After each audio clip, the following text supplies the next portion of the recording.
Let's take a good breath. And when we are exhaling, let's call Mother.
To start our topic today, as I said, let's start with a very small game. I'm sure we all might have played this as kids.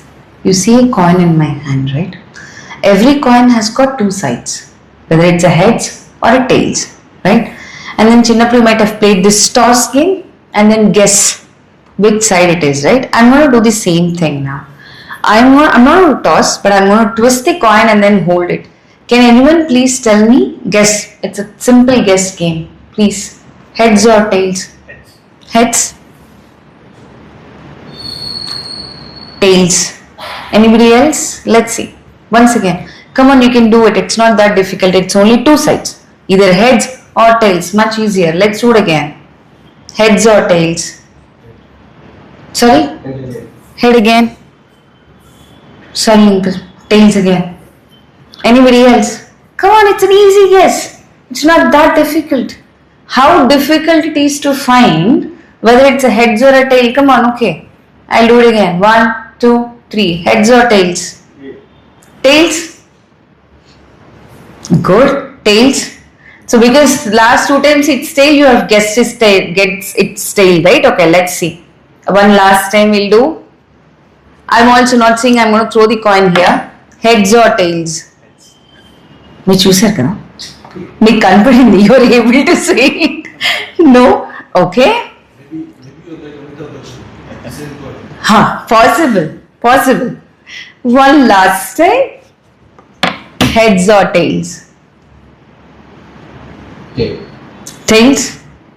Not bad. Good. Tails? Imagine. Just a very funny game to start with. But there is a very in-depth reason why we did this. Imagine this is our, with the younger generations, this is your job opportunity. Okay? Or with the older generations, it is your appraisals in your office. Okay? With the little ones, it's getting into a particular college. Either you get in or you don't get. Right? There is always two possibilities in general to understand. Suppose whenever you got this answer wrong, and then there are people around us or within us telling us very clearly, oh my God, that was such an easy thing to do. How could you just not get through it? Oh, that was such an easy interview. You couldn't even go through that. What is that's happening when we hear these kind of things? Rejection, right? You're rejected. You wrote an interview. You haven't got through it. You're rejected. And then we come back and absolutely disheartened. Yes or no? I'm sure each one of you here have gone through that process of rejection till date. When I say each one, that includes me also. I was also rejected a million times for a million reasons. I'm a classical singer, a professional classical singer who was rejected to be even a student to learn music. But my profession is singing now. So when I started, or when my parents wanted me to learn music and then have taken me to gurus, the gurus literally has thrown me out of the window, or door, saying that I can't sing. A big, huge rejection. As a kid, I have decided music is not for me because so and so said I can't sing. Multiple times we would have gone through a lot of interviews, appraisals, even back home. Why only the professional life? Even back home. Now, what is the main cause? The topic today might sound very general. Rejection, very simple, says someone has put an opinion on us. Okay, you're good, you're not good. Either you fit into this, you don't fit into this stream of line or life. So you're rejected. It's a very simple statement that we know. But is that simple when we are talking about it into this spiritual thing? How do we come out of it?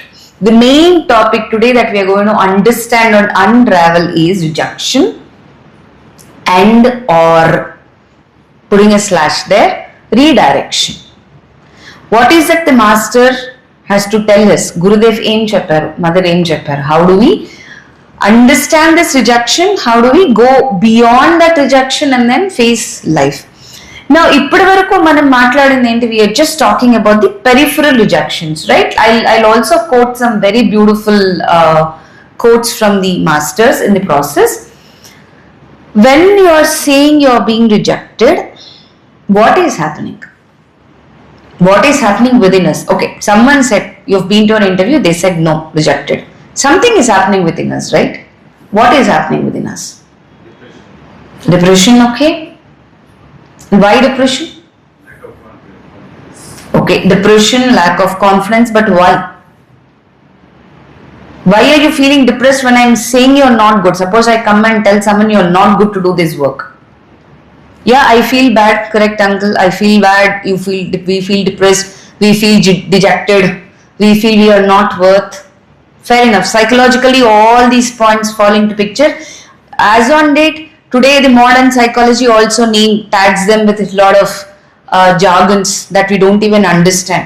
This disorder, that disorder, you have hundreds of disorders coming out. But there is one very simple root cause. What is that? Why do you think we feel depressed? Why do you think we feel not worth? Also, we want to win always.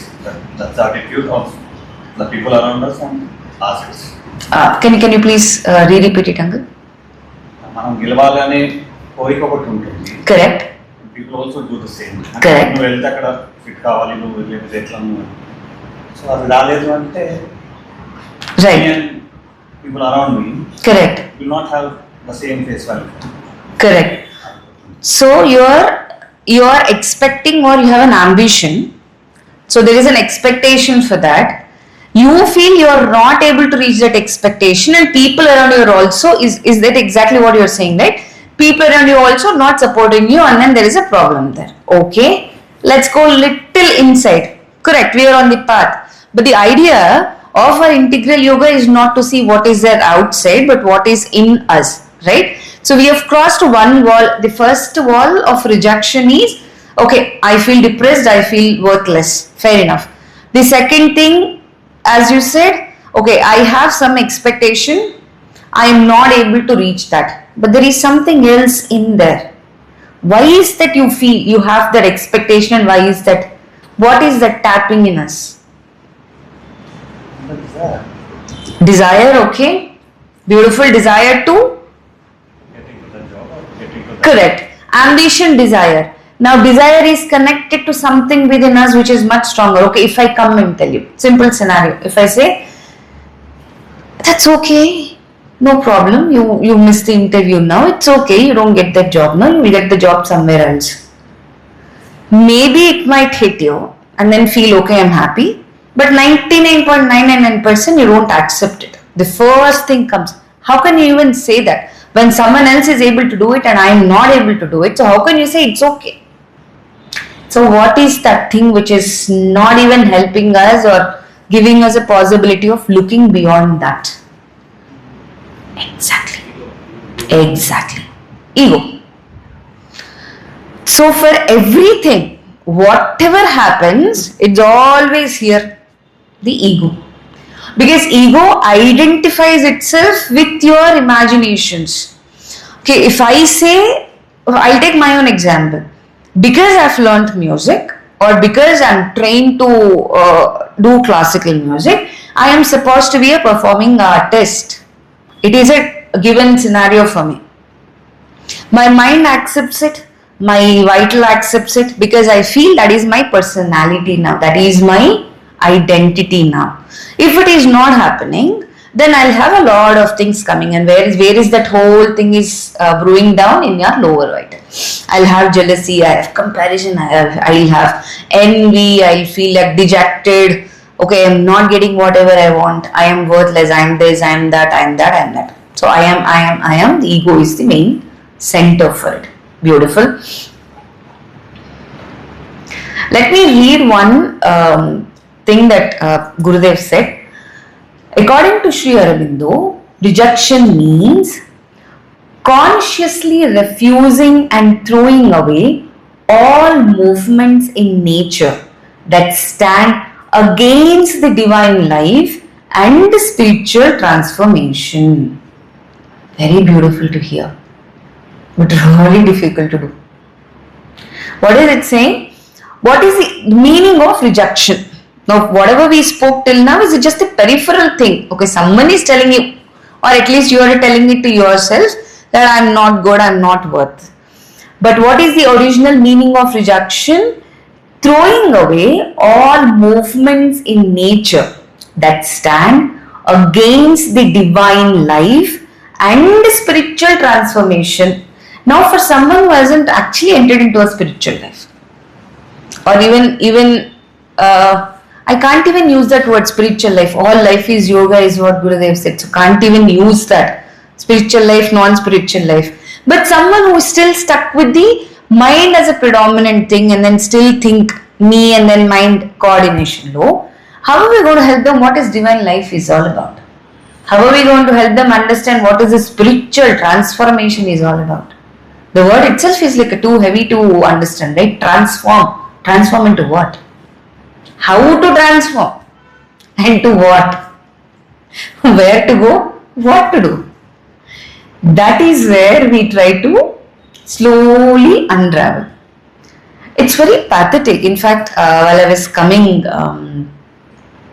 I heard a news from one of our very close friends that that kid who is hardly 18 ended his life because of this, so to say, expectation he had, and then he couldn't really get there.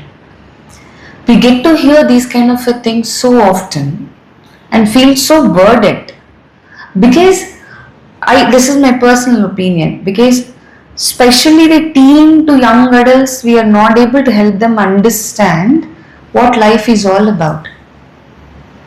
If not this, there is something else for you. You just have to do your best and then move on a concept. It's really not, I don't think so this particular, that age group that I'm talking about really understands. And then when we talk about spiritual transformation, divine life, it's even more of a jargon for them. What are you talking about? I'm not even able to understand what is written in my textbook, and then I'm breaking my head. I want to get into triple IT, IT, whatever, that university, this university, you're talking about, be aware, be conscious, what is all this? How do we simplify that? How do we simplify that for ourselves, and how do we simplify for everybody else? The first tapping point is ego. Okay. Again the question comes, if I go and tell this to anybody, you have ego. You are very egoistic. You need to work on your ego. The first reaction would be, what the hell are you talking? If you say I have ego, you also have ego. Yes, of course, even I have ego. Ego plays in a multiple levels, subtle levels.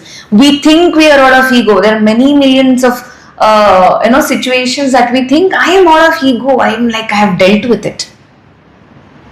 I can give you minor examples for that matter.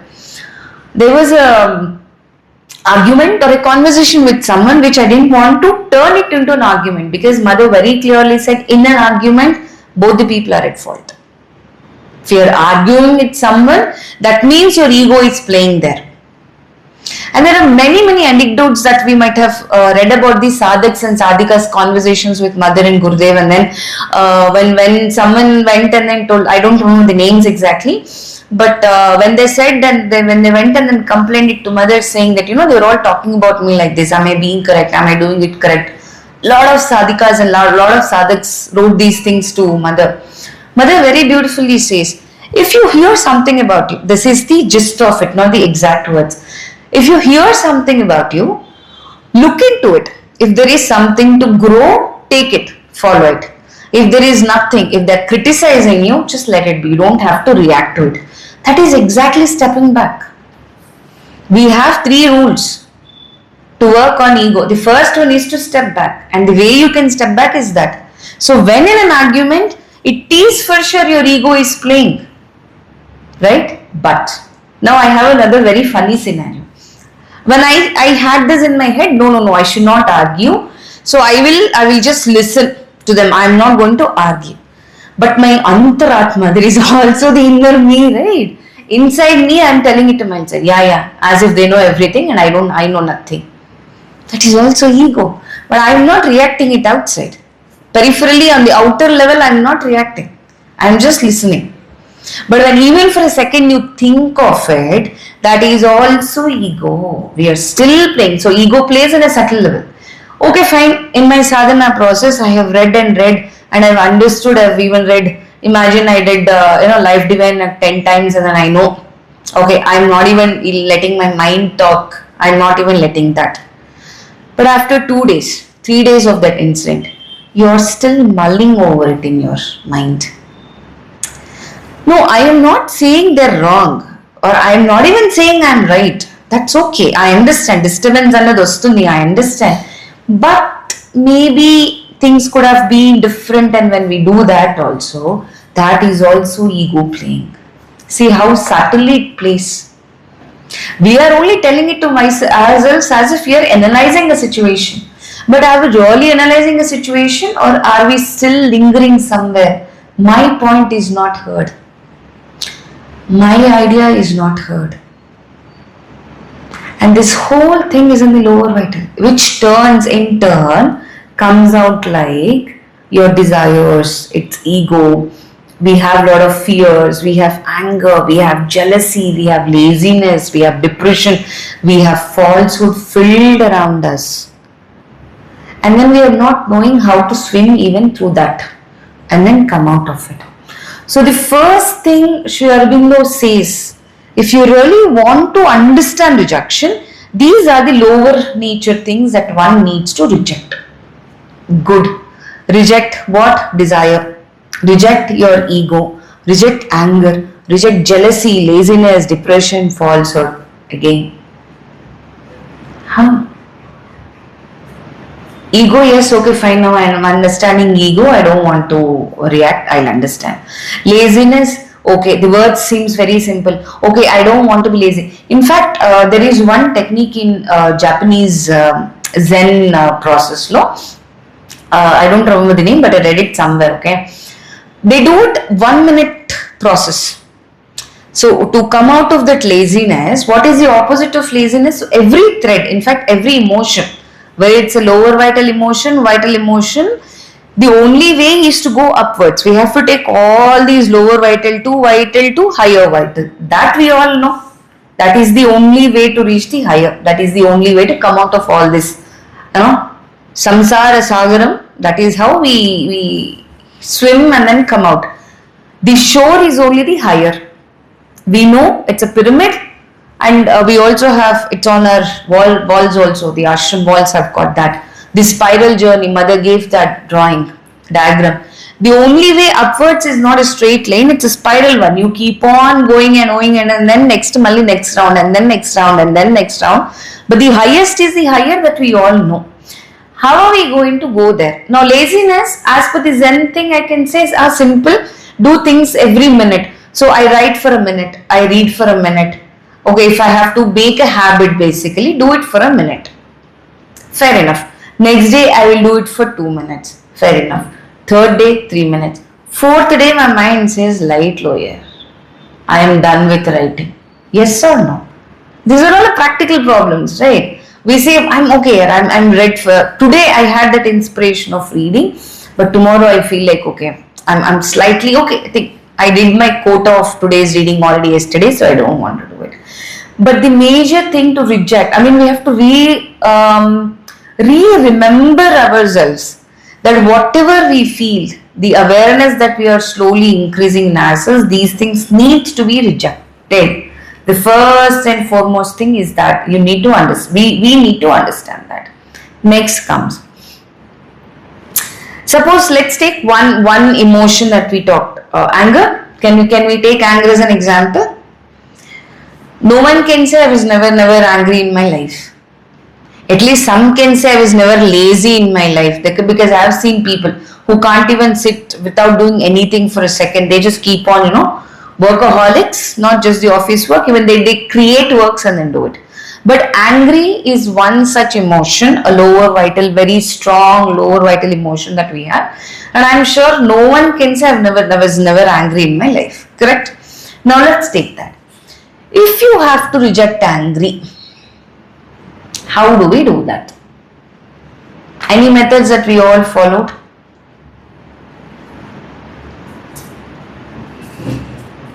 Basic psychological methods. There are a lot of methods that people follow. The first thing they say, count 1 to 5. Correct? Okay, when you are really pissed off, the best way is to count 1 to 5 or count 1 to 10. Or the second way that people usually, yes, breathing. They say take inhale and exhale because that itself controls the prana. And then you kind of calm down. Yes, we do that. Move from that place. ఎందుకంటే అక్కడే ఉంటే it may rise more correct ఇంకా మనం ఇదైపోతుంది correct from that అక్కడి నుంచి ప్రస్తుతానికి వెళ్ళిపో correct మన ఇళ్లలో పెద్దవాళ్ళు అదే చెప్పాడు నాన్నమ్మలు అందరూ అవే చెప్తారు గొడవ అయ్యేలాగా ఉంది కోపం వచ్చేలా ఉంది అని అంటే అక్కడి నుంచి వెళ్ళిపో తర్వాత మాట్లాడుకోండి కానీ అందులో ఒక ట్రిక్ కూడా ఉంది అంకుల్ పక్కకి వెళ్ళిపోతే ఎదుటి వాళ్ళకి ఇంకొంచెం మండుతుంది నేను ఒక పక్క కోపంగా ఉన్నాను I'm pissed off I want to talk and your just walking out of that place at least ఈ generation if you do that kind of a technique they will say how can you even walk out like that but yes that also worked, that also used to work. So we have multiple ways of working on our anger, correct? But are we really working on the anger, or are we just temporarily trying to slide that anger there or subside that anger for that momentary working, or are we really working on the anger? I'm sorry. Yeah. Situation is not in our hands. Correct. ఎందుకు వస్తున్నది అనేది తెలియదు కాబట్టి. Correct. వచ్చేసింది కాబట్టి we have to subside. Correct. Correct. But our situation మీరైతే ఏదన్నారు, yeah, circumstances are not in our hand. Situations do come. But the aftermath of that situation stays with us. Yes or no? Something happened. Okay? Your memory stores that. It is still staying with you. And it is not just staying as an event. It is not staying with you as a case study, but it has got its own emotions being tamped down. Yes or no? So that emotion again is an anger. So the question is, do we have to let those things linger in as a memory or reject it? When I say reject it, clear that. When you clean your computer, you delete it totally, right? You are not keeping it in this recycle for few days. Even your smartphones, when you try to delete a photograph, it stays in the recycle bin for some time, and when your storage is full, you have to delete it from the recycle bin as well, right? What we are doing is we are still keeping in the recycle bin, which is your head, and then our head keeps on spinning with those memories and then work with those things. So anger, when you think of it, you might have observed this also, how this emotions work and the lower vital actually works very tricky. We think we have, okay, somewhere, some subconscious memory it is there, some data box it is still lying, the situation is still there. Similar kind of a situation happens to your friends or someone, neighbors. Then what happens? Our thing also comes out and then knocks and then says, hello, I'm still there. You have to help them. Your intention is to help them. Okay? You go and then want to talk to them and then say, Arey yaar, I know it is so painful, this and that. But what is happening? Your thing comes and then clouds your judgment and then you are getting carried away. These kind of things happens with each one of us. Yes or no? Do we agree on that? So is that we have really worked on that emotion called anger? No. It is still there. Somewhere something is happening. So now the question comes, how can one be maintain that equanimity? Because we are not, I agree, we are not Gurudevs. We are still not still Gurudevs. We are not them, they are the masters. But how do we understand that and then at least take a step, even a sloth step? This is my very common word that I use even with the kids I work with, my own daughter. Sloth step, fair enough, no problem. But a step that we take is very important. So Gurudev is saying, when you say you have to reject it, it is not suppression, but conscious refusal. Whatever process we have been talking about till now is a suppression of it.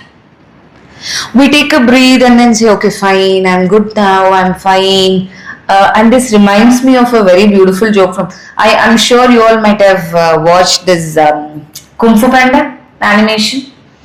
And then the panda does meditation, peace, peace, peace. And then after 2 times he says dinner with peace. Our mind is like that. He's basically trying to get the peace into him, but then suddenly after 2 times, because he's suppressing that, he's basically hungry. That character, panda, is just like us if you actually take it. Okay, he's a very hungry panda. He needs food. Food is his emotion there. Anger is what we are talking about. Food is his emotion there. The master says, no, you need to control that hunger and then focus on your journey. Focus on mastering the martial arts. For us, master our own lives. Okay.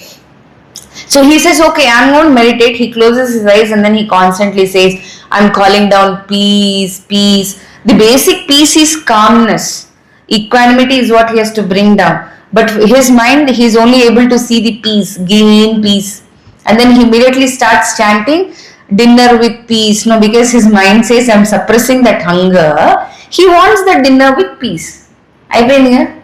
Mottham sadhana, whatever we are doing, whatever we are reading, whatever we try to understand, one momentary reaction drains down all that we have done. Because we tend to suppress it unconsciously, people think suppressing is like, I hold and then I'm standing, okay, you do whatever you want, and that is not just a suppression, that is only a physical form of a suppression. But the other ways that we are trying to do is also momentary relaxations. But how do we do that? Rejection is not violently suppressing emotions. It is calmly refusing consent to them. It is a calmly refusing the consent. Now anger, we could try to put that here. You have to reject the anger. Okay? Again, kopam eppudu vastundi? When things are not going your way. Yes or no? We feel pissed off, we get angry because things are not going our way. If you replace our way, to start with, in the first LKG level of spiritual life or LKG level of sadhana that we are wanting to take a journey ahead, if you replace that with, okay, maybe the other person is also having a perspective. My ego is still not out. So I am not saying yes, I know you also have a perspective, but I am at least suggesting it to myself. Maybe the other person also has got a perspective. Let me listen to it, not hear. There is a difference. Hearing, it just gets here. It doesn't really get into us. It doesn't assimilate. Let me listen. That's the first stage, LKG's level. Then go to 5th grade or a 10th grader's level of accepting, not suppressing it, but refusing. How are we learning to refuse that reaction that is happening with us. 10th graders level. I know they do have a point. I don't have to mention my statement with that force, but maybe I can explain it to later. So what are we trying to do? We are trying to reduce that the raudram that we get because of that rage, basically the rage that we get, we are trying to slow it down. Then comes what Gurudev is saying, calmly refusing the consent to it. Why are we angry again? Because my will is not being done. You replace my will with the divine's will. There is no angry at all. Anger doesn't even show us. Anger that, again the movie, I don't know why I'm getting these references of these movies today. Animation movies, there are so many beautiful animation movies done by Pixar and Disney. Inside Out. There are a very beautiful animation movie wherein they show all our emotions as characters and angry is one character. Replace the anger, the other thread of each emotion has got two corners. And we kind of juggle between these. We swing in these things, threads. The quite opposite of it is joy. When do you get joy? When you say, okay, things doesn't have to be my way always, or I might not be right always, or I don't have to be right always. My things, whatever I think, I thought, wish, but that doesn't have to be the thing. ఈ difference మనం స్లోగా చేయగలిగితే, this is what Gurudev is saying. Do not suppress it, but conscious refusal. Now the other one, very beautiful. How? Again that question comes. Theoretically it's easy. Okay, I understand now. How am I doing it? That is where our triple labor spoken by Sri Aurobindo comes. Aspiration, rejection, surrender. Aspire not to get into that or untangle ourselves into these lower vital emotions. That is the rejection we are talking. When this happens, whatever we spoke in the start, the external rejections really doesn't matter. Don't you think so? We come to a point, for example, where we understand, okay, I will give my best. Even a job as a very classic example that we have taken, a job interview. I do my best, I prepare myself, I give my best. If not this, that's okay. Whatever journey I have done, I have learned something and I'm going to implement this learning into my next step. If this attitude is developed in each and every one of us, not just your external manifestations, but with your relationships with your people and relationship with yourself also, then don't you think so? That is the divine's will. You are surrendering to the divine's will. Do you want me to reframe this again? Or you want me to reframe this again? Okay. If I train myself as a process of a sadhana and then constantly tell it to myself whatever I am doing on a daily basis. Let's take an example. You are building a house. Okay? So the job is like we have already done with the jobs, the interviews and all that. Suppose you have built a house or you are building a house. There will be a lot of obstacles that's coming up. You have an idea, okay, plan untundi. We have already consulted the architects, we have done. In fact, our own Bhavan is a very classic example. So many ideas and then back and forth, but what you see now is the beauty. In this process, there is a learning that happened. Right? So when a teenager gets to a job interview, in order to prepare for the job interview or in order to do a competitive exam for that matter or for an appraisal for that matter, you are doing your work. So first a question, am I doing it to my best? Is there any possibility that I can push myself a little more? If I can, yes, let me push myself. And in this whole process, if you are learning and take that learning, you go and do your interview. But I still failed my interview. For whatever reasons, I didn't get that job. When I say fail, I didn't get the job that I wanted. Normal general reaction if you are not training yourself is, oh my god, I didn't get it. I wasted my time. I wasted my energies. Now I don't know what my friends would say. That's the first thing. Someone else have got it. I didn't get it.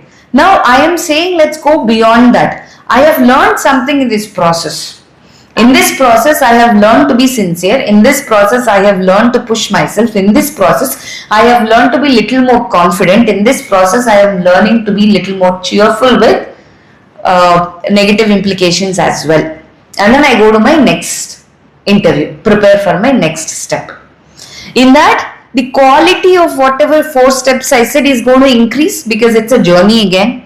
So when we start taking that everything that happens in a process or everything that comes our way is a learning, and then I'm not giving in into my desire, which is exactly what we are saying, reject the desire, are we not coming to a stage wherein we say this is the divine's will and you will feel cheerful about everything you do? Is that not? Because you don't know what the divine's will is. The divine has given you an opportunity because it is said very clearly, said Gurudev says, every opportunity that comes to you, every challenge in fact comes to you as a learning step. When we take that as a learning step, we go ahead. We take it as a challenge, we are there. When we take it as a challenge, the first question comes, why me? Why am I struggling? Why am I suffering? Then what are we doing? We are playing our own will there. We are coming up with our own desires again to be, my life is supposed to be like this. నా జీవితం ఇలాగే ఉండాలని already మనం ఒక framework తో వచ్చామనుకోండి, it is always a difficult thing to go ahead, right? It is always a challenge. And same works with the emotions also. Does that now you are able to understand what I just said? That flow of thought, love. So now 3 triple labor: aspiration, rejection, surrender. You aspire to be that. You aspire to be that child wherein you can first be aware of it and then slowly try to reject. Slowly see what I can reject so that my peripheral things are no more affecting me at all. Then comes surrender. That is the divine's will. Whatever is to come, it will come. Whatever mother thinks is right for me, she will give. I know it is difficult. I will never say any of these things are easy. But one step at a time, you are still going up. That is the beauty of this. Then, reject negative thoughts and impulses immediately. This is a small, like a trick that's given to us. The moment you feel negative, the moment thought comes to you with the negative, even like gali ala koncham ala negative ka anipistondi anna sare, Gurudev is saying reject that. How do we say? Divert. Yeah, again people, the general thing comes is divert. Okay, you feel, let's take an example also for this. Can anyone give me an example that we can discuss upon? Negative thoughts. Ah, beautiful. Okay, lovely. Okay. Okay, you get that thought. Why is it negative? No, I genuinely wanting to ask because you brought up that thing. Why is that a negative thing? We know that it will spoil our health. Forget things. No, that is very important. See, when we say negative, positive, to understand why they are negative and positive, even more importantly spiritually, then it's easy for you to reject it, right? Without knowing, Andy, very simple. If I say, okay, you are not supposed to do this, it's a ground rule given. Have you ever thought, why is that there is no, so to say, rules put up in the ashram? Was there any, I mean, the generic rules are there for sure, but was there any, even before, not the recent times, if you actually read the anecdotes and go back to the old sadhaks correspondence and all that, there is never one rule for every this thing, right? Common rule for every sadhak in the ashram. Does that mean they were all like doing whatever they want? No. Why was that possible is because when we understand the implications, when we understand why it is a negative thought. See, thought is a thought. Whether it's a good thought or a bad thought, something which is good for me can be a bad thought for you, right? Something which is bad for you can be a good for me. So there is no general good, general bad again. Then how do we? So for your example that you give, why is it? It is a negative thought. Because scientifically when you understand it spoils the health, then I know people who would say we have been drinking for like 30 odd years but we are still healthy. So is it really spoiling your health? We don't know. There are people who have spoiled their health. They have never touched alcohol, so to say, in their life, but they have their own health issues. So is drink and health are directly proportional? Then no, right? We have multiple examples. But why is it not a good thought? Is because even if you understand it scientifically, when you take alcohol, which is a chemical, let's just talk in terms of a normal science, it is a chemical. That chemical which gets into your body will slow down your metabolism. That chemical which gets into your system will slow down your nervous system. That is why people who drink are very tipsy. Now don't ask me how I know. I've just seen people. I know. Okay. So they become tipsy. Why? Because the nervous system is dead. It becomes numb. When your nervous system is slow, the actions that you do, because brain is the one that sends instructions for you to do, right? Tarka vitarka vichakshana is what we say, that is dead. You wouldn't know what is good, bad, good for you, good for others also, generally good. That differentiation kind of slows down. When the extra chemical, the body itself releases a lot of chemicals to relax you. When you're adding an extra chemical to it, your body cannot assimilate it. So your nervous system is slowed down. So your vichakshana has gone down. So your consciousness has gone down. So it is a negative thing. Not because it just spoils the health. Now when that thought comes, to understand that, no, if I say no, I am not supposed to, then our story will be like Kung Fu Panda. You don't want to do it now. Maybe you will tell it to yourself, oh no, people are around, I don't want to do it.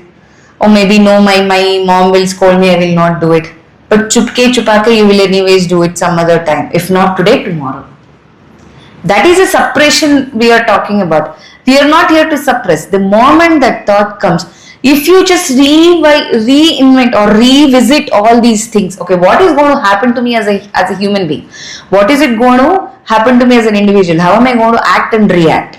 Then you will kind of step back, isn't it? Nobody wants to behave the way they do, right, when they lose the control. I don't think so people would enjoy that. It just happens. It's an outcome of it, right? So whenever you have a negative thought, the best way, one way is to do that. The other way is tell it to the divine right away. Any thought for that matter, good, bad, Gurudev says, be, not the exact words again, but then you should be so transparent and then speak to them, tell them whatever is happening, good, bad, was like, it's not even tagged. This is what I'm feeling now. I am putting it at your feet. You dissolve it. You dissolve it, you resolve it. When that thing happens, because mother is indeed present and manki chala beautiful, it's like a profound thing, a mantra given, right? And we all know this. Aurobindo mentioned, behave as if mother is watching you. This is our mantra. Whatever I was explaining before is a generic thing. Essence of whatever the masters gave. See, I can't go and tell someone who have never read Aurobindo and the mother and then say, you should offer it. They will say, offer it to whom? This is my thought, my life. But at least if we can help them, because the essence is that when you understand the implications of it, there is every possibility you take a step back. Right? But for us, there is a golden rule, a golden mantra given. Because mother is indeed watching, indeed present, will you do it? Will you work on that thought that is coming to you when mother is right with you? Then don't you think so? The way we work around changes. I am pissed off, I am angry, coming back to that, or okay, I just want to bunk my work and then just jump and then go somewhere, do a clubbing or whatever, the extreme examples we are talking about. Will I do it if mother is right with me? Will mother approve of it? Do I wish to do that? Any lower vital activities for that matter. If we can remind ourselves this, we will surely bound to change that, reject that, and the other topic that we are trying to talk is redirect that also. Isn't it? How beautifully, very simple. You don't even have to think of what is the science behind it, what is the psychology behind it. Very simple golden rule. If mother is there, will you do it? Will I let that thought go ahead? Even in our meditative processes, they say, right, let the thoughts come and go, but then, you come back to your breathing. This is what is said when we do a meditation. Thoughts do come, whether it's a good thought, bad thought, don't even decide it. A thought came, I'm putting it to your feet. You do whatever you want to do. And then believe me, just dissolves like that. Yeah? And then comes the essential for transformation. So once we reject our things, once we are aware of our thoughts, basically, we know these thoughts are going to help us, we know these thoughts are not going to help us. Because you have a direction, you know the path to go, you know whether this is going to help you walk through it or whether it's going to be a hurdle. Yes, do we agree on that? Just a sec. Oh, I'm already almost done with my time. But are you guys okay to extend it a little more? Can we go a little more? Thank you. So now the point is, okay, transformation. The word that we also used in the first. What is your understanding of transformation? There's one saying that I oversaw somebody else. Said you are the CEO of your life. Right? So now you please. So you are the CEO of your life. So you want me to elaborate that? Sure. All this you're telling me, but is like sort of resonating in the conversation. Absolutely. Absolutely. We will surely do that.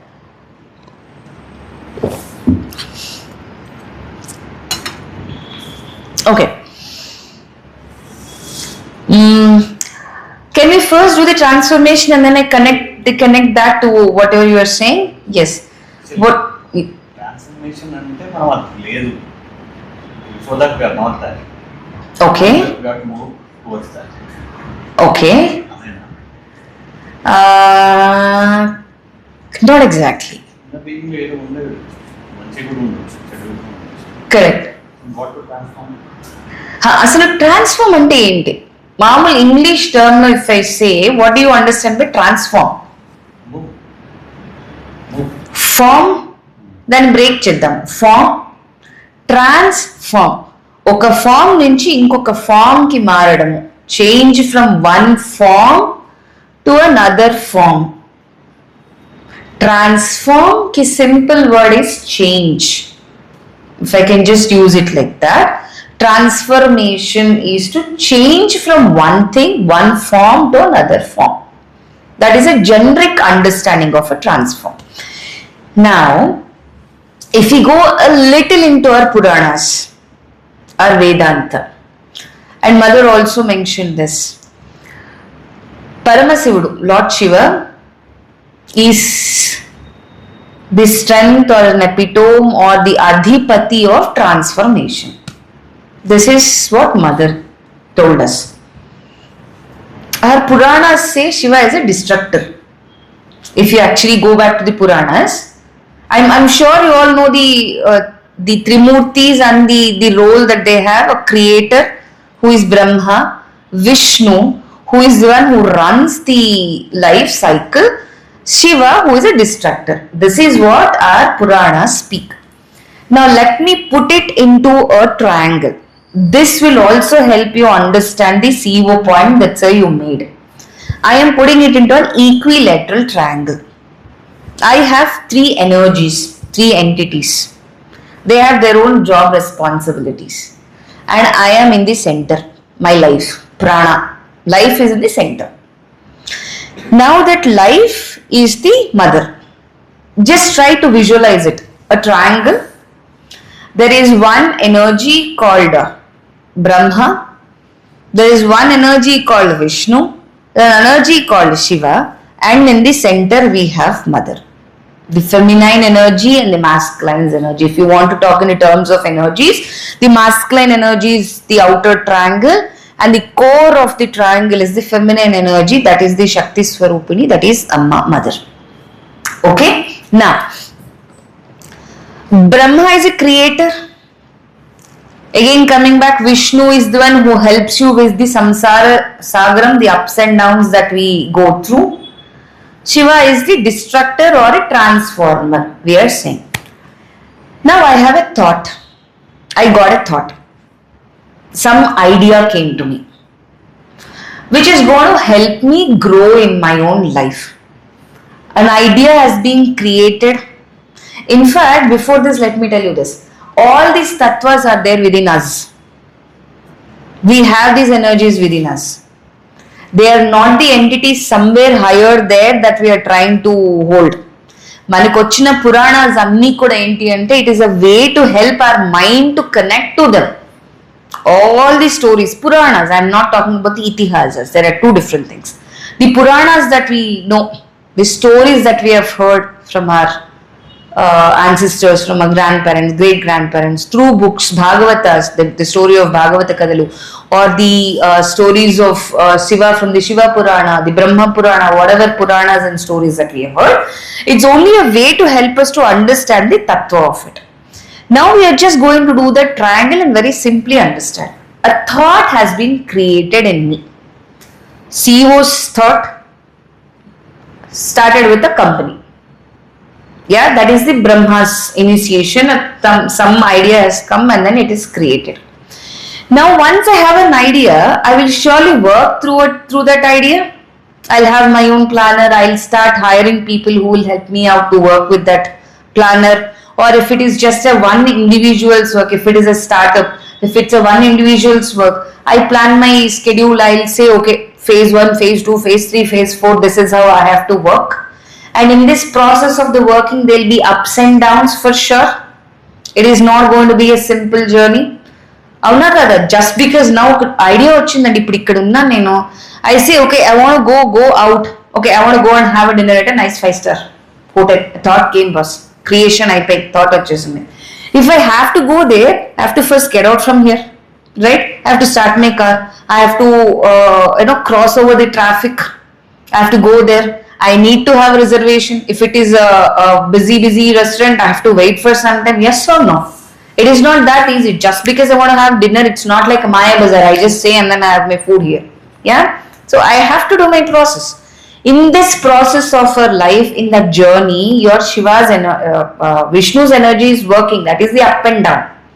When you go through these up and downs, that is the Leela is what we say. Right? That is why even Vishnu's, all these stories are all Leelas.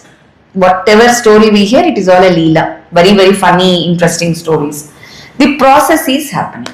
Okay. Now a hurdle has come. This is what we are talking about, the transformation now. The hurdle has come.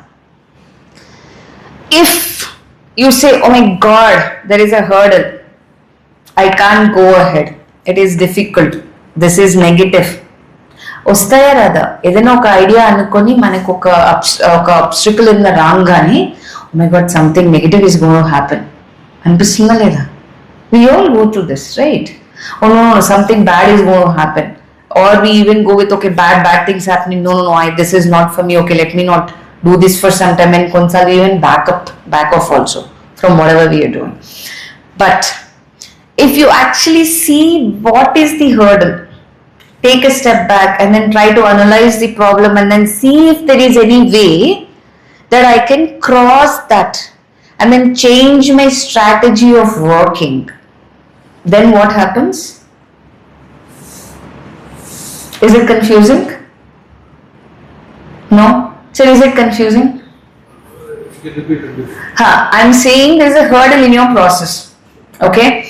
In that process, rather than saying there is a hurdle, help me out, say me out, I'm not able to handle it. If you can take a step back, that means just relax and then just go back to your original idea and వేసుకున్న స్టెప్స్లో ఎక్కడ problem వచ్చింది అన్న strategical analysis, if you are able to do it, will you be able to find another way to move this project ahead? If I'm just talking it in terms of a pure project. Yes, I'll be able to move the project, but with a different direction. What am I doing? I am changing my direction, but I'm not changing my idea. My idea is still there. I still want to work. I still want to take care of my life. If life is my idea, if the project is my idea, I'm still working on it. But I am changing my strategy. If you don't see that change, you will be running back and forth in the same thing, that is your samsara vanna. The project is a failure. You are born, you are living. Born and living till that death date comes, we still go by things, and every time we tell it to ourselves, oh, this is a shit life, I am not able to handle it. But the moment you feel, okay, I need to change the way I orient this project, that is your life, what is happening? You are clearly able to see the multiple options opening up for you. What is it you're doing? You're changing your perspective, and that change that starts is the transformation. Makes sense? Still confusing? Clear? That change you bring into yourself.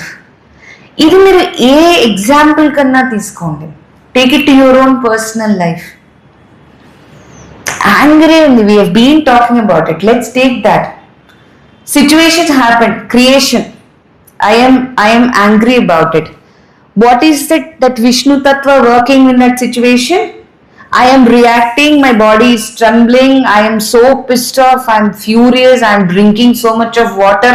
This is all the Vishnu Tattva. The action, whatever is happening, action, reaction is happening. Now, if I don't tell it to myself, I have to totally resolve it, not to suppress it. If I don't tell it to myself and then say, indak man anukunnam chusara 3-4 ways. If I am not telling it to myself, maybe the other person also has got a perspective, sloga change start ayindi. If I am not telling it to myself, I should not react. If I am not telling it to myself that if mother is there, will I react like this? If that thought comes, you're totally transforming that anger into a shanta, and then slowly it gets into joy. That is the transformation we are talking about. From one emotion to the extreme emotion, from the lower thing to the higher.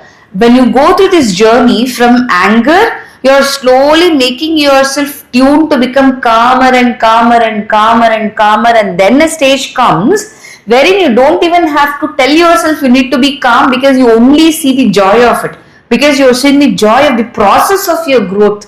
From where I started, short-tempered person, if I'm a very short-tempered person and if I've mastered my temper, am I not seeing the process as a joyful thing? Yes or no? We have our own examples. If you actually look back into your own self, you will find these examples very clearly. Similar kind of situations you might have reacted in a particular way 10 years back. Today you would react it in a very different way, much mature way, much interesting and intellectual way. That is a transformation. That is a Shiva Tattva working, and that is a transformation that Gurudev is talking here. He says, do not suppress it. Do not try to tell it to yourself, oh my God, this is wrong. But tell it to yourself without rejection of the old consciousness. Higher consciousness cannot fully descend unless and until you let go of your old habits, old ways of doing things, old ways of reacting to things, old ways of analyzing things. There is no growth. You cannot go to the higher. This process is the transformation. That is the Shiva Tattva that mother mentioned about. This transformation thing clear? Right? So now can you give me your CEO statement once again? I mean, I was just mentioning that all the books that I've taken. Right. For the last few years, and I have read the 17 volumes of the Mother Table of Contents. That's what is important. So, and I happened to go to a training, or rather interested in a training where they said that if you want to do better, then you start, you may not be a CEO, you will probably never get to be a CEO. But at least start thinking yourself to be a CEO. Correct. Absolutely. Absolutely. Absolutely. So, are you able to understand what I just said? So, you cannot change yourself. You can't be, but you can aspire to be. That's the aspiration we're talking about. See, I can aspire to be a CEO for that matter. When I'm aspiring to be a CEO, I will work, I'll train myself with the qualities of being a CEO. Yes or no? First, I will start with the qualities of how a CEO is supposed to be. Okay, I'll put it even much lesser complicated terms. I want to be a doctor, for example. I aspire to be a doctor because I've seen someone as a role model to be a doctor. To become a doctor, one thing is I have to study the medicine, I have to study biology, then I have to get into this competitive exam. That is one stream. Now, can you tell me every person who has finished their MBBS is a good doctor? No. My aspiration, because I had a role model, wherein, why is that I like that person? Why is that I aspire to be a doctor? Because I've seen that doctor being in a particular way, isn't it? You aspire to be a CEO, for example. Not every individual is so inspiring. There is something else beyond their credentials that you like, and then you aspire to be that. Do you agree with me on that? Yes. Now, the doctor that I have seen, for example, if I take that as an example, I want to be that doctor because I might have seen something in him or felt something in that person which is way beyond the textbook knowledge. What is that? Empathy, for example. A good doctor, హస్తవాసి ఉన్న doctor అంటారు చాలా మంది. What is that హస్తవాసి? చేతిలో magic ఏదో ఉండడం కాదు.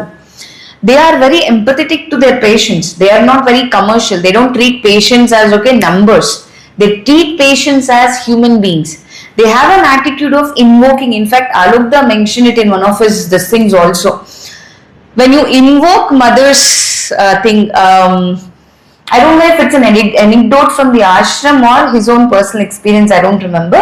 But he said there was a patient and the doctor was sitting, and then before he started treating that patient, the doctor used to tell it to himself, Narayana, help me treat you, because he's seeing the divine in that patient. That is something beautiful, something beyond. So if I want to become like that, if I'm aspiring to become like that, then I'm going to train myself, right? Train to become a much better individual. Not just the academic aspect, not just the intellectual aspect, but I'm training my vital, my emotions as well. I'm training to become much more empathetic, much more all the other things that are basically needed to become that. So in that process of becoming that, I am changing my old habits and then coming forth to the new thing. I am transforming in this process as an individual. I am growing as an individual. Does that come back to what we are talking? Thanks. Then there are three other points that Gurudev very beautifully mentioned here. Reject egocentric actions, and then the inner vigilance is very important. Peace grows through rejection. Sorry, let me reread them. Reject egocentric actions. Then comes your inner vigilance is necessary. Then peace grows through rejection. Again, three very profound rules that one can follow. Egocentric action. Always be aware whether it's your ego that is acting or whether it's your the other aspects. So heart center is basically for three: egocentric, emotion centric, psychic centric. The target is to move from ego to psychic. But madhyalo emotional centric ఉంటుంది. When you say egocentric, do you want an example for that? Egocentric to emotional centric, or you're able to understand when I'm saying that? Do you want an example, or we are on the same line to understand egocentric to emotional centric? When we are saying egocentric, we are telling it to ourselves, my idea, my thing. ఈగోలో ఎక్కడో ఒక hurt షోర్గా ఉంటుంది. Hurt కూడా లేకుండా ఉండే process is your emotional centric. Psychic centric is a divines thing. The ultimate stage that we all can actually reach is that, the psychic centric. We are running out of time, so I'm just trying to do a quick and a faster thing. Actions done. Okay, what is this egocentric? Actions done for pride, possession, or a personal desire must gradually be purified. This is not what I am saying. This is the master saying very beautifully. Any action done for pride, personal benefit. Okay, now I can give you a very classic example. For that also helps you understand egocentric to emotional centric. We know people who do a lot of donations, right? Yeah. అన్నదానమని చేస్తాము, లేదంటే ఇప్పుడు old age హోమ్స్కి వెళ్తాము. We are doing whatever you are doing. In ancient times, there is something called a Gupta Danam, right? People never used to mention a name, at least few of them. There are great souls back then in all those yugas. They never bothered about whether my name is being inscripted on the thing or whether it is being put on the ashram that they are going to build. Nadi rai మీద వేస్తున్నారా, బంగారంతో వేస్తున్నారా, never mattered, right? Gupta Danam. అతను ఇక్కడ ఒక fan ఇచ్చాడు, very common fan ఇస్తే we have to enjoy that air. Correct. On చేస్తే దాన్ని ఆన్ చేయరు ఎప్పుడు, ఎందుకంటే ఆ పేరు కనబడదు మనకు. That's a beautiful thing for an egocentric donations or egocentric life. ఆ గాలి మనం ఎంజాయ్ చేయలేము, ఆ పేరు చదవాలన్నమాట. పేరు చదువుతుండే అంటే ఫ్యాన్ ని చూసి best way, just humorous way. Fan ని చూస్తూ పేరు చదువుతూ పుస్తకంతో గాలి వదుకోండి. That's the best way of living a life, right? That is un egocentric, very beautiful example for un egocentric life. The intention is good. Okay, you want to help people, suppose that is the intention, and then you go and do a donation. But if you're doing it for, this is going to be my tax benefit, or if you're doing it for people will know that I did, or if you're doing, Ammaya, I feel happy today, I did something good, that is also an egocentric. Even the moment you feel I did something good today is also an egocentric, because your ego is happily enjoying that. It is like patting on yourself and then saying good job, you did good. That is ego. You give, you're not even thinking about it for a second. You feel contented. Being contented, being happy are two different things. I am happy when people tell that, oh, so and so have done something for this institute. I am happy, right? Or I tell it to myself, oh, I have sent so much of I did so much of a seva in the name of a seva. I have served so many people today, or I have rescued a street dog outside today, or I fed a stray animal today. I did so many things. That is happy. Your happy is because your ego is happy. You are contented because you are not doing it for that thing, but you genuinely feel for that instant. You see a stray animal, you want to feed the stray animal, is because you genuinely feel for that stray animal. Very subtle difference, but the quality of your feeling is clear. That is what he says. Actions done for pride, possession, personal desires must be gradually purified, eradicated, even if we can add it. Then of course inner vigilance is being aware of what is happening. How am I acting? How am I acting upon things? How am I reacting to things? That is your inner vision. Then comes the beauty. Peace grows through rejection. When you start rejecting each and every unwanted threads, there are so many knots in our being, unconsciously, unknowingly. We all carry those knots. What are these knots? People say it's few. We say your conditioning. We say preconceived notions. We say our samskaras. We call different words. The vasanas that come to us, purva janma things come to us, karma, different names, different this thing, but the gist is same. There are so many things in us which we don't understand that is there. But when we try to throw that light onto those knots, right, then what happens? Peace grows through rejection. As lower reactions are rejected, inner silence, peace, and divine force increases.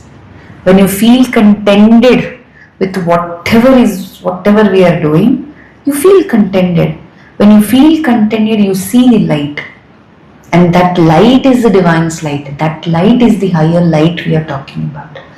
What is that we have to reject? Is that all your lower vital actions, all our ideologies that we come through every time, even with the ideology. When I say this is my ideology, it is totally entangled with your ego. What is this ideology we are talking about?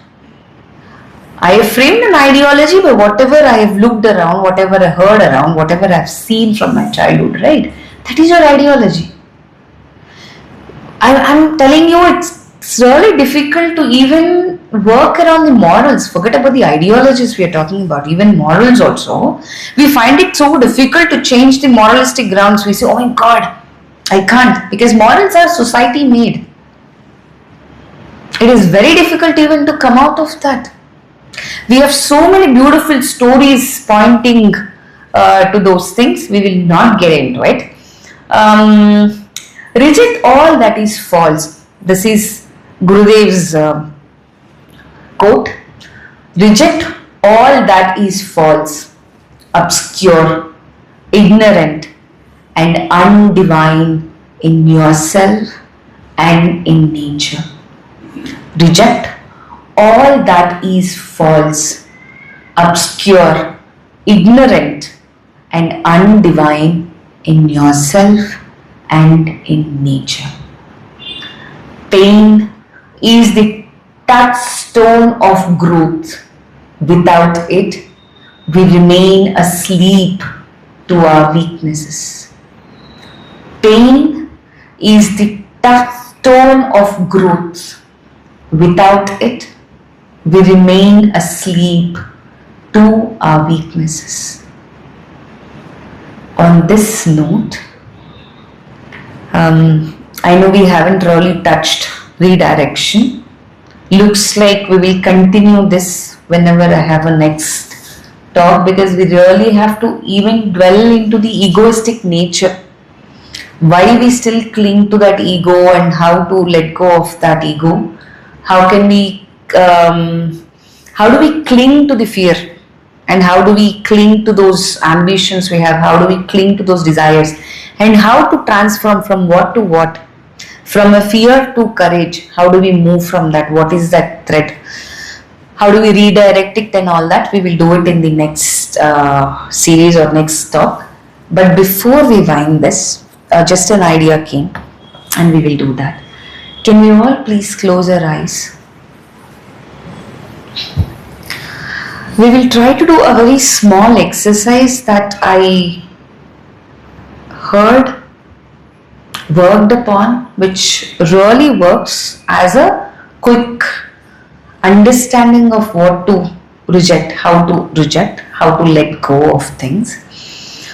Let's close our eyes. Try to invoke Mother's presence in us and imagine there is a big pole right in front of us. A huge pole with so many colored ribbons tied to it.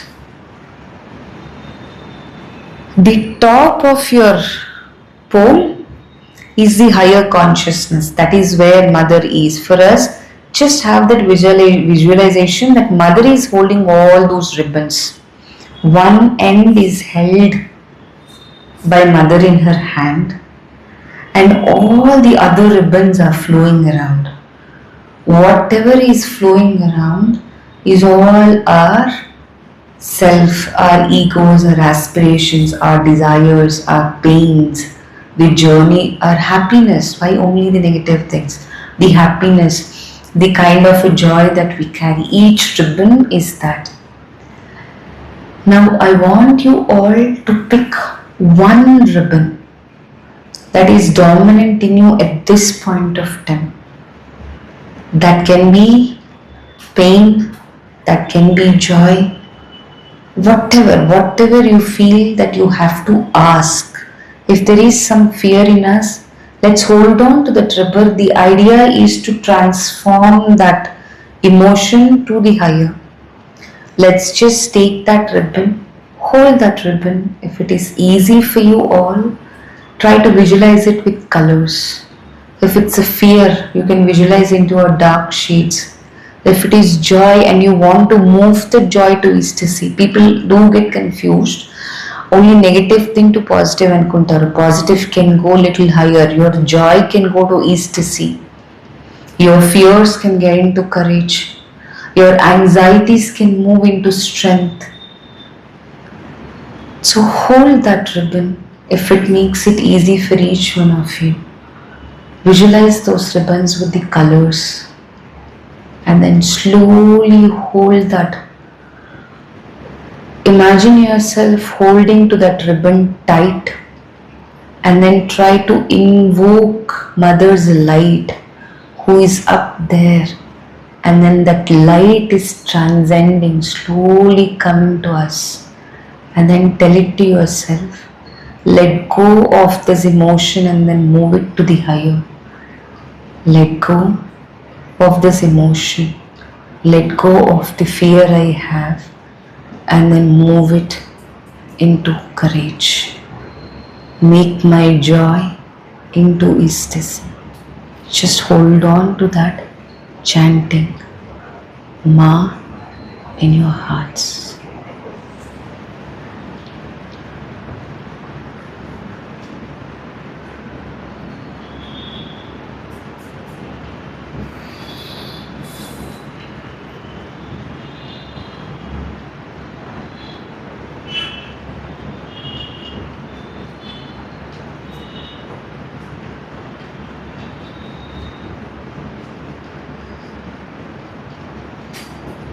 Now once you're able to visualize yourself with that thread, invoke her light, invoke her love, and then tell her, this is what I want to reject. This is what I want to transform it into higher. This is what I want to reject. This emotion is what I want to transform into the higher. And then slowly let go of that ribbon that you're holding tight. Very slowly let go of that ribbon that you're holding it so tight. Let go of that knot that we have. Visualize a beautiful, bright, golden light transcending into us. Between your eyebrows, you feel that golden light, and then slowly try to be with that. And then let's take Omkaram 3 times.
Om Namo Bhagavate.